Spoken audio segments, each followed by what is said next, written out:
చెప్పాలంటే ఏ పని జరగాలన్నా పవర్ లేకపోతే జరిగే పరిస్థితి ఉండదు. ఇప్పుడు 2 నిమిషాల్లో కరెంట్ ఆఫ్ అయితే ఇక్కడ మనం కూర్చోకుండా బయటకు వెళ్తాం. ఆ పరిస్థితి నిజ జీవితంలో విద్యుత్ వినియోగం అనేది చాలా కీలకం. ఎక్కడైనా సరే తలసరి వినియోగం బట్టే ఆ రాష్ట్ర దేశ అభివృద్ధి అంచనా వేస్తూ ఉంటాం. అంతేకాకుండా ఈరోజు ఇంధన రంగంలో, విద్యుత్ శక్తి రంగంలో అనేకమైనటువంటి మార్పులు వచ్చాయి. నా ఒక మాటలో చెప్పాలంటే నాకు అవకాశం వచ్చింది. 30 ఏళ్లకు మునుపు వ్యవస్థను చూశాను. ఈరోజు మళ్ళీ వ్యవస్థను చూస్తున్నాను.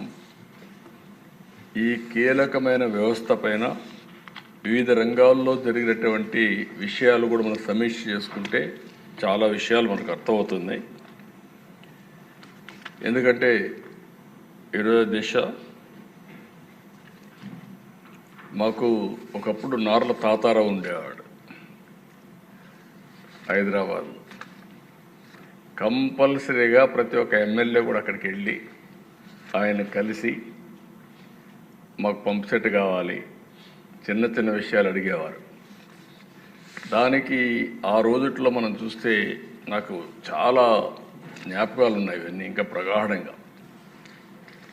ఇదే అసెంబ్లీ సమావేశాలు ఉంటే ఈ సీజన్లో బడ్జెట్ సమావేశాలు ఎప్పుడూ మార్చిలో వస్తాయి.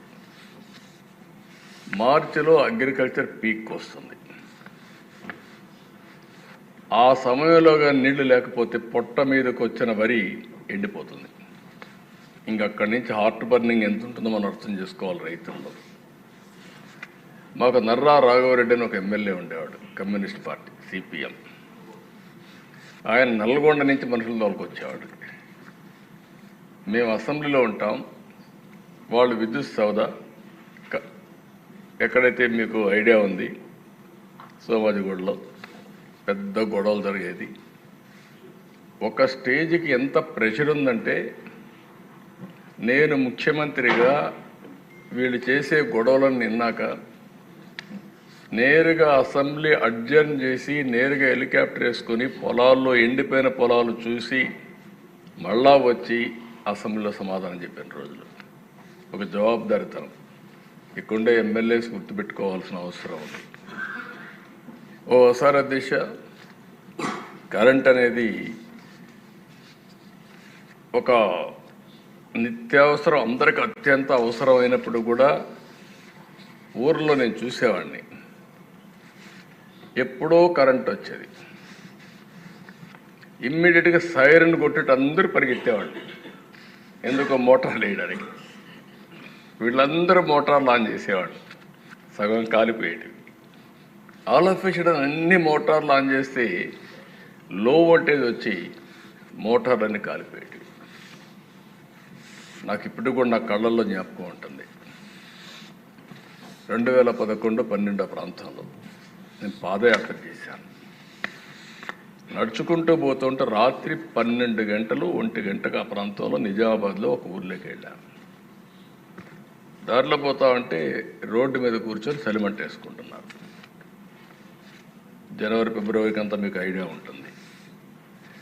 అక్కడ పోయినప్పుడు నేను కాసేపు మాట్లాడదామని చెప్పి మాట్లాడిన సమస్యని, సార్ చాలా బాధ ఉంది మాకు, ఎప్పుడు కరెంట్ వస్తుందో తెలియదు, అందుకని రాత్రి జాగారం చేస్తున్నాం అని చెప్తూ వాళ్ళు ఒక కుర్రాడు, సార్ నువ్వేం చేస్తావు? ఆయన కుర్రాడు బాబు, నేను ఇంజనీరింగ్ చదువుతున్నాను. ఏంటా ఎందుకు వచ్చావు అన్నాడు. సార్ మా నాన్న జీవితం అంతా కూడా పాపం నా కోసం చదివించడానికి కష్టపడుతున్నాడు. ఎవ్రీడే వచ్చి ఇక్కడ ఉండేవాడు మిషన్ వేయడానికి. నేను హాలిడేస్లో వచ్చాను. కనీసం మా నాన్నకు ఒక 2 రోజులు రెస్ట్ ఇవ్వాలని నేను ఇక్కడికి వచ్చానని. అప్పుడు నేను అడిగాను, ఏంటి ధైర్యంగా ఉన్నా అంటే, లేదు సార్ భయం వేస్తూ ఉంది, పేపర్లో వస్తున్నాయి, పాములు గరుస్తున్నాయని, చీకటి ఉంటుంది, పంప్ సెట్ అయిపోయినప్పుడు పాములు గరుస్తున్నాయని భయంగా పోయి వేస్తుందని నా కుర్రాడు చెప్పినప్పుడు నేను చాలా బాధపడ్డాను. ఇలాంటి సంఘటనలు నా జీవితంలో చాలా చూశానని చెప్పడానికే ఈ విషయాలు చెప్తున్నాను. ఈరోజు నేను గర్వంగా చెప్పగలుగుతా, 9 గంటలు డే టైమే వ్యవసాయానికి కరెంట్ ఇస్తాం, దాంట్లో అనుమానమే లేదు. అయితే ఇది జరిగే మునుపు ఇవన్నీ 1995 నేను చూసిన సంఘటనలు చూశాను.